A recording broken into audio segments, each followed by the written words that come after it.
নাহমাদুহু ওয়া নুসাল্লি আলা রাসূলিহিল কারীম, আম্মা বা'দ। সম্মানিত ভিউয়ার্স, আপনারা যারা আমাকে দেখতেছেন, আপনাদের উদ্দেশ্য করে বলছি আমি যে রাসূলুল্লাহ সাল্লাল্লাহু আলাইহি সাল্লাম বলেন, ইরহামু মান ফিল আরদি ওয়া ইয়ারহামুকুম মান ফিস সামা। যে আপনি জমিনবাসীর প্রতি রহম করুন, যিনি আসমান রয়েছেন তিনি তোমার প্রতি রহম করবে।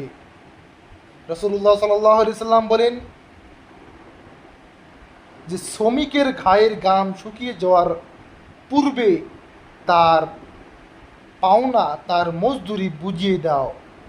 আজকে শহর বা গ্রাম বা প্রবাস এমন কোনো জায়গাও নেই যে